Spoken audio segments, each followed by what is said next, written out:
রাজ্যের রাজা ছিল। রাজার ছিল একটি কন্যা। দেখতে দেখতে রাজার কন্যাটি বড় হয়ে যায়।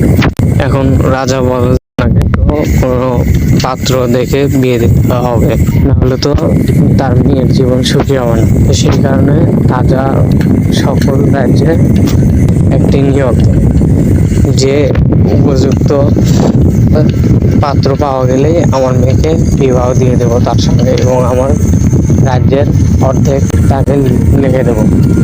তো সেই সময় রাজা অনেক লোকে আসে রাজার কাছে এবং এসে বলে যে আমাদের কি পরীক্ষা দিতে হবে।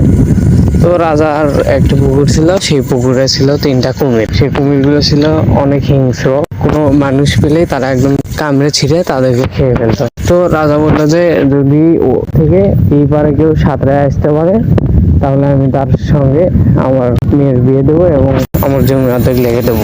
এবং তার কিছুক্ষণের মধ্যেই দেখা যায় যে একজন লোক চিৎকার করে যে বাঁচাও বাঁচাও বলতে বলতে ওই পারে থেকে এই পারে চলে আসে, অনেক জোরে সাঁতরে চলে আসে। তো আসার পরে রাজা বলে যে তোমাকে অসংখ্য ধন্যবাদ, তুমি নদীর ওই পারে থেকে এই পারে সাঁতরে এসেছো, তো আমি তোমার সঙ্গে আমার কন্যার বিবাহ দিতে চাই। তো তখন সেই লোকটি বলে যে আচ্ছা বিবাহ দিবেন সেটা ঠিক আছে, আগে বলেন আমাকে ওই জায়গায় ধাক্কা দিছে কে পানির ভিতরে।